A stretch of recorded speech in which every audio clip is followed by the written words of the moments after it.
Hey there guys, this is Reckless with WTBGold, and today we're going to be talking about how to play Heroes of the Storm's new melee warrior, Dehaka. This guy's from StarCraft. The main thing about Dehaka you need to know is that his healing is absolutely ridiculous. I mentioned this in my first impressions video, but it's kind of like the old pre-nerf Stitches. That's who it reminds me of, but mixed with Chin's sustain and kind of a splash of Diablo thrown in there. Essentially, new players will never be able to kill you once you learn how to play it. Ever. Now I know some of you are probably in queue right now and just want me to move on to the talents and what build you should pick, so here we go. Let's go over that real quick. I'm going to be recommending an Essence Collection healing build. At level 1, we're going to take Tissue Regeneration, which gives you +5 health regen up to 50 every time you fill up your Essence bar. Level 4, we're going to take Hero Stalker. This increases the Essence you get from takedowns by 150%, so rather than getting 10 Essence for every hero kill, you get 25. Some people have recommended One Who Collects, which increases the Essence from minions. But this helps you out with massive sustain in team fights where a couple people drop here and there. If you can just stay up and stay at full health, you're good to go. Alright, at level 7 we're going to take Essence Devourer, which gives you 10 Essence for every regen load you pick up. Essentially, we're going to be filling up and capping out our level 1 trait as quickly as possible, and we're going to make sure if we're fighting in lane or if we're in a team fight, we always stay at 50. At level 10, we're going to take Adaptation. While I like Isolation for its silence, it just feels weak. Adaptation gives you the additional sustain you need to just sit in there like the old Stitches did and just soak up damage and slowly whittle them down. You're protecting your backline by just staying alive and auto-attacking, essentially. Level 13 is kind of an underwhelming talent here, but I'm going to recommend Swift Pursuit. This increases your movement speed by 20% when you walk through a bush and for 2 seconds afterwards. So, you can pretty much always find a bush, so this is almost like 100% uptime on 20% move speed. It helps with ganking and escapes and positioning in team fights. It's all around great talent. 16, Rapid Regen goes with the build, but I'm going to recommend something better for the team fights, and that's Paralyzing Enzymes. Here, if you get someone pulled out, they can't get back to their team in time because they're slowed by 50% for 2 seconds. It's just enough for your Butcher, your KT to jump on them, stun them out, and get them out of the fight. At level 20, you've got two good options. While I like Change's Survival, which doubles the self-healing of your ultimate, I prefer Hardened Shield just because on the times where you're getting focused down, it can give you that extra couple of seconds you need to get your healing off so you get back up to full health again.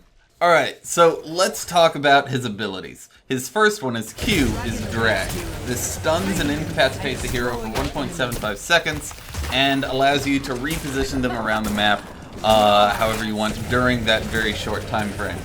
You can modify Drag to, with talents, to have a battle momentum. You can increase the duration to almost 2.5 seconds. You can give it 20% range. You can add a 50% slow to it.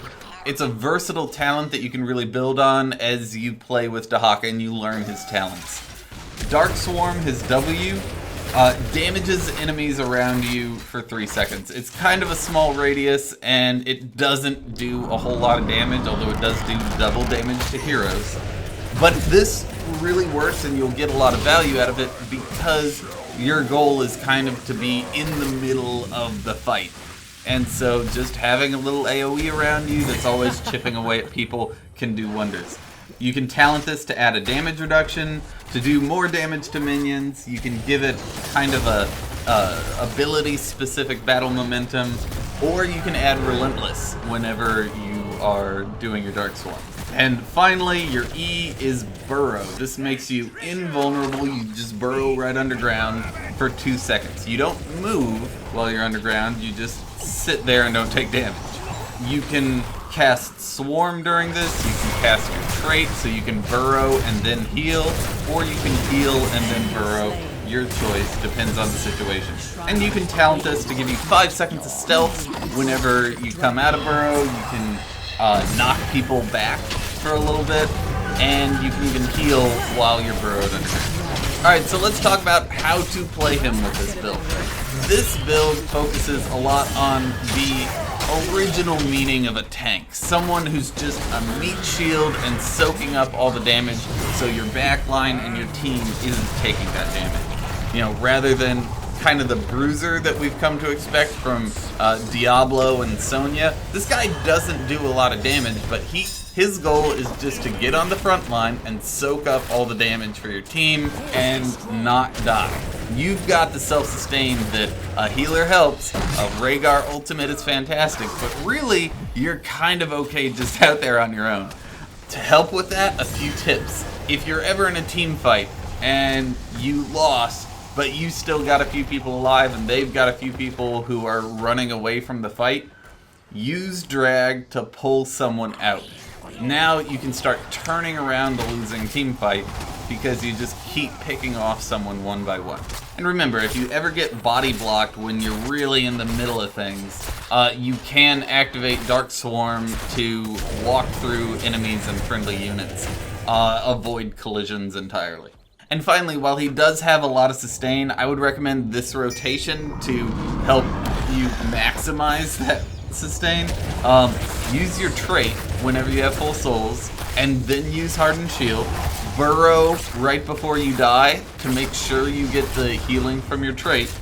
And then as soon as you pop back up, hit your Adaptation ultimate. And that should give you the sustain you need to get a kill, so you get more essence. So any damage you take after Adaptation heals you up, you can then heal again.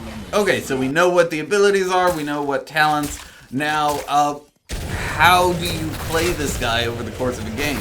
Well, like most healing-based warriors, Cho, Leoric, a regen-based ETC, you want to be rotating, or you do really well if you're rotating from lane to lane and picking up globes. Although, kind of like Arthas, because he has such a strong stun and he can get essences from hero kills, he works really well in a gank squad. So you can get the same basic regen from running around lane to lane with a buddy and picking people off. And there are a few people who work better with him than others, so a couple people who combo really well with Dehaka are people who can take advantage of someone being immobilized for 2 seconds. So, like, KT can hit his gravity lapse damage combo with someone who's immobile. Butcher can go in and charge him right after he's stunned. Kerrigan can punish anyone out of position, and you force people to be out of position. That's your goal. That's why it's kind of Stitch's Diablo-esque. Like, you've got the old Mortal Kombat Scorpion get over here thing. The only problem is you don't want to run around solo because, one, you can get burned out, but you don't have the damage to be able to kill people by yourself. You need a buddy. So at the start of the game, tell someone on your team, like, hey, you're with me, let's go. And last, I think in these first couple of weeks that the character's going to be out, we're going to have a lot of people complaining that his healing is too strong. And it can be intimidating to try and kill this guy. But here's the thing. Don't try to 1v1 him, especially if he has essences stored. You know, if you're gonna try to gank a Dehaka, wait for his healing to go off so you know his that one step of his self-sustain is gone. Secondly, don't fight near minions if you can prevent it, because he does get healing and sustain whenever a minion dies around him. third, if you can stun him out so he can't burrow and do his healing, do that. But that may require you to practice and learn, even if you have a master skin, practice and learn your optimal stun out combos. For instance, KT, he'll gravity lap someone, then he'll hit him with a chain bomb, and then he'll put a flame strike under him. That is something that Dehaka can take absolutely 0 damage from, because he comes out of the gravity laps, he's got the bomb, got the flame strike under him, and he can just burrow and avoid all damage. Practice putting the chain bomb on them, gravity lapsing them, and then flame striking immediately after, and that should all go off at the same time while he's still in the air. And the last but most important thing to know about how to kill a Dehaka is just to be aware of your positioning. If you're a backline damage dealer, don't move up, or he's going to punish you, he's going to pull you back to his team.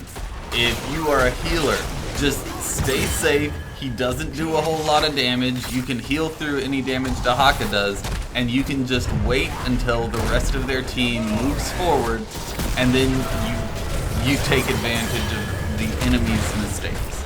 So that's all I've got with this one. If you're playing against Dehaka, enjoy not killing him. If you're playing as Dehaka, enjoy never dying. And have a good one, guys.